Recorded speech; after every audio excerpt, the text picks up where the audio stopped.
Dans cette série de vidéos, nous allons étudier le livre de l'Apocalypse entièrement. Dans cette première vidéo, nous voyons Apocalypse 1. Dans chaque chapitre, nous allons étudier les 3 clés nécessaires pour la compréhension du chapitre et nous allons aussi parler de 3 erreurs que les gens font en général quand ils essayent d'enseigner ce chapitre-là. D'une façon générale, le livre de l'Apocalypse est le plus difficile de toute la Bible, suivi de l'Épître aux Hébreux. Et il n'y a absolument personne qui sait expliquer cela, ces 2 chapitres-là, ces 2 livres. La première erreur grave qu'on fait dans l'Apocalypse, c'est qu'on dit que le cavalier du premier sceau, c'est l'Antéchrist. Apocalypse 6. C'est faux. Apocalypse 6, le cavalier du premier sceau, c'est le Christ, parce qu'il a une couronne. Dans toute la Bible, couronne veut dire Christ. Le Père a une couronne, le Fils a une couronne, l'épouse a une couronne. Et c'est une couronne incorruptible, c'est-à-dire une couronne de feu.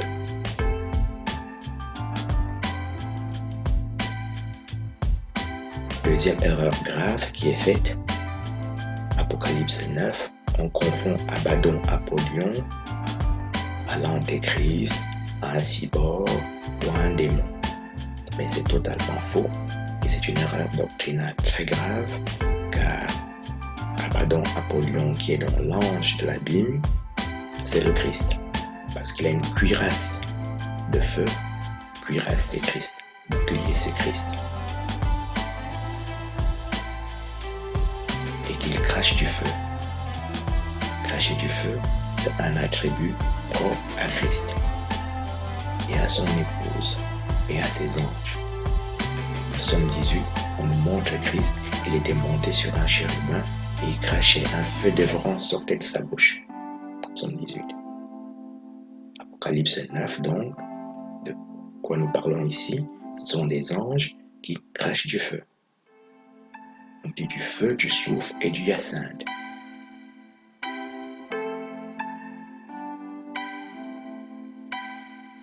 Apocalypse 11, on nous montre les 2 témoins qui crachent du feu. C'est l'épouse donc.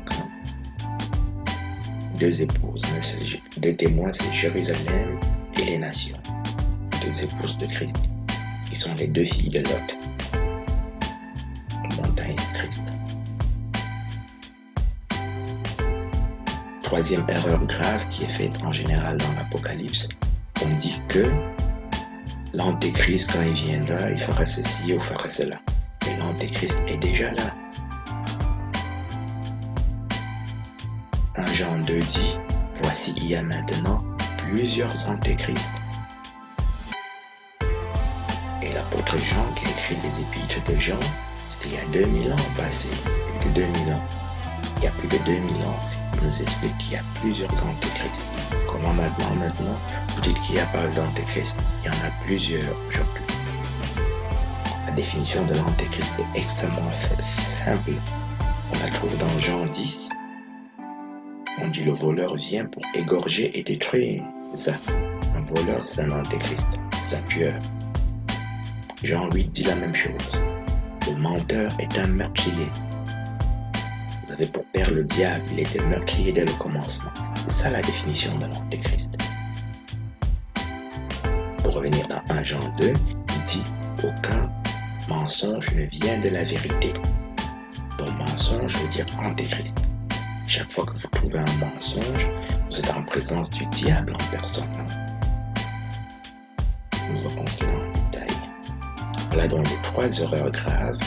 Donc, le cavalier du cheval blanc, ce n'est pas l'Antéchrist, c'est Christ.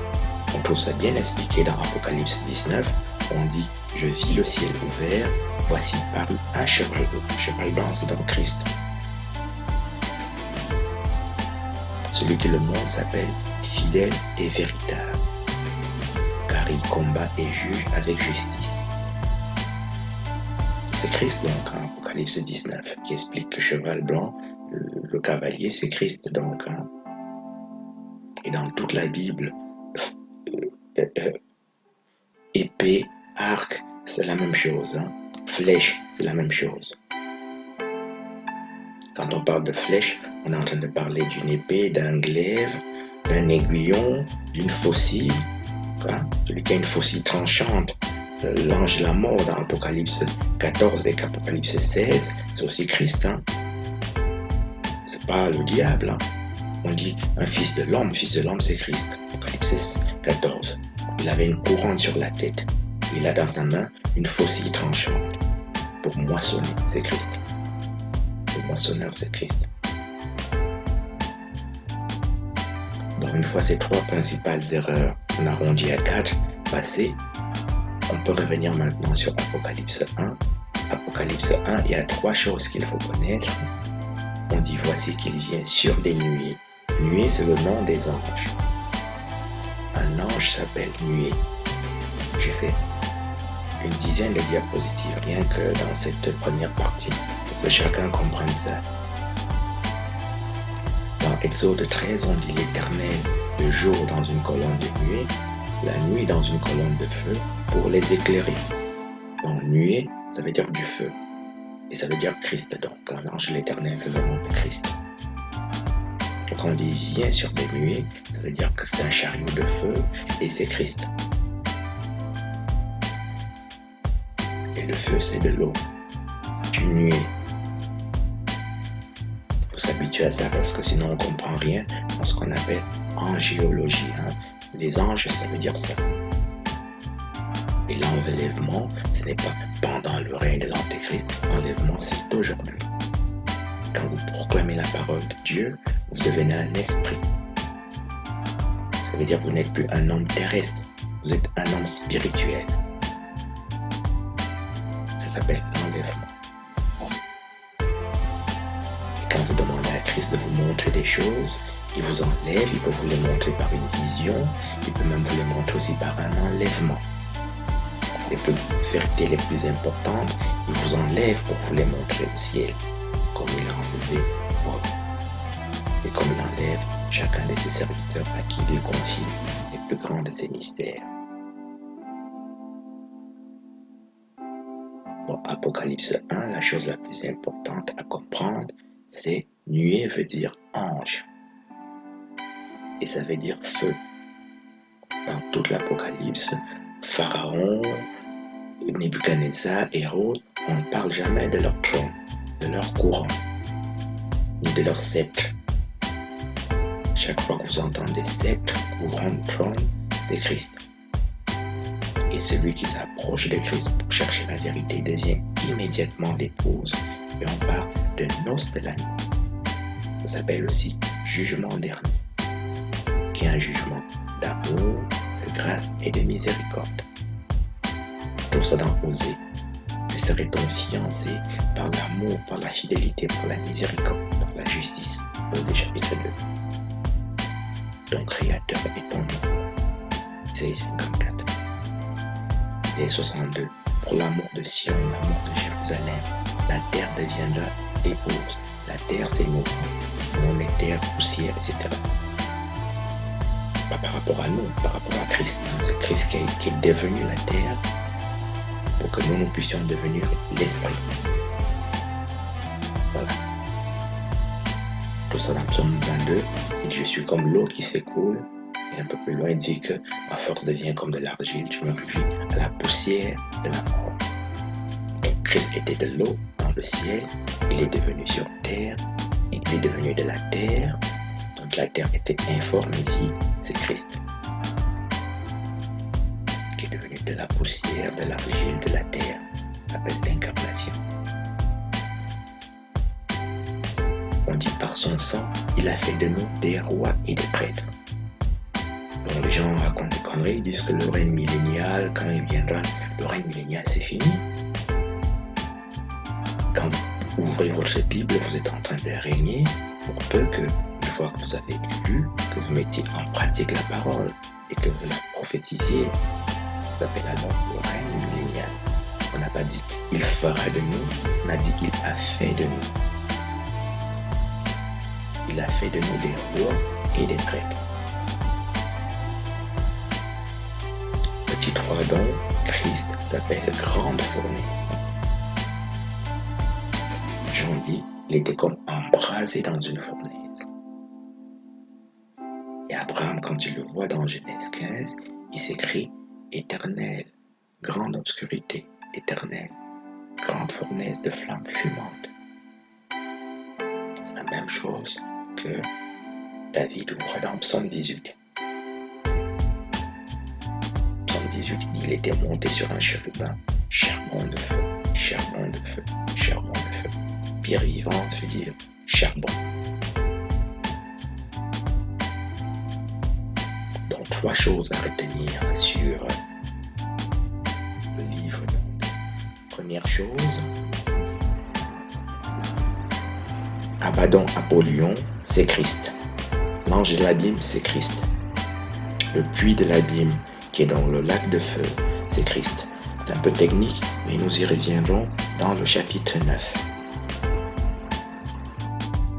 Petit 2, le cavalier du premier sceau de l'Apocalypse, dans Apocalypse 6, ce n'est pas l'Antéchrist, comme c'est enseigné dans toutes sortes de séminaires dans le monde, malheureusement. C'est Christ, parce qu'il a une couronne, parce qu'il a un arc. Et l'arc, ça veut dire l'épée. Jamais on nous présente nulle part Nebuchadnezzar, ni aucun antéchrist pharaon avec une épée, ni un arc. C'est donc Christ. Petit 3, l'ange de la mort dans Apocalypse 14, l'ange des eaux et l'ange du feu, qui a donc la faucille qui est le poissonneur, c'est Christ.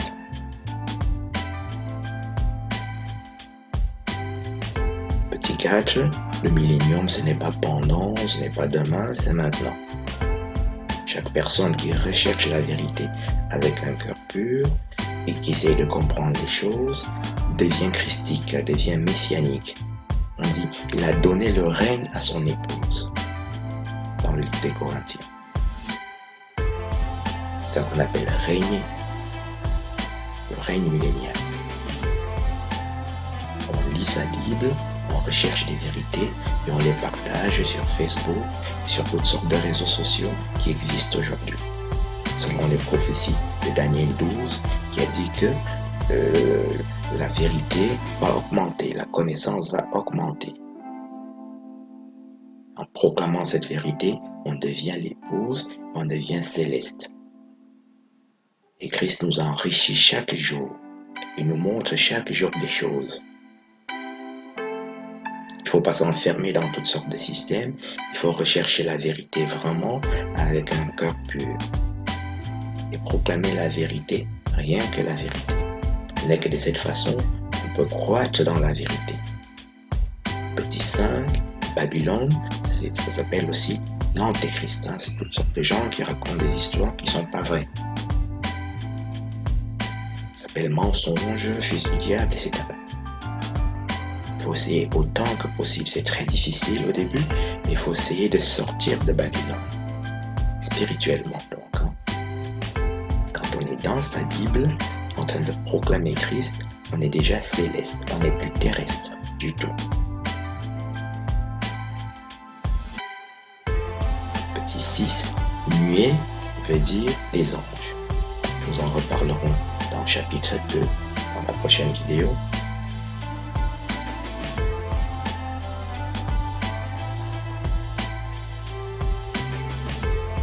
Et chaque personne qui est née de nouveau, la nouvelle naissance, ça ne vient pas d'un homme, ça vient de Christ. Quand vous ouvrez votre Bible d'un cœur pur, pour partager ce qu'il y a de pur dans la Bible, vous êtes né de nouveau. Et si vous faites des choses comme les hommes sur terre, vous n'êtes pas né de nouveau du tout. Si vous ne faites pas ce qui est écrit dans la Bible, ce que Christ dit, et que vous faites ce que des hommes ont dit, vous n'êtes pas né de nouveau et vous ne serez jamais né de nouveau. Vous ne serez jamais enlevé à aucun moment. Et si vous cherchez la vérité, vous êtes déjà enlevé. enlever et vous serez enlevé autant de fois que vous voulez pour accéder à toutes les vérités les plus difficiles à comprendre parce que vous en êtes digne. C'est cela qu'on appelle le règne millénial. Ce qu'on appelle aussi les noces de l'agneau.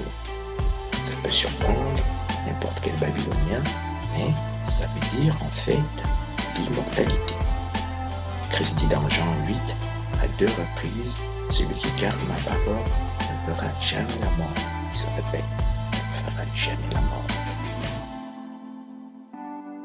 Dans Jean 11, il répète la même chose.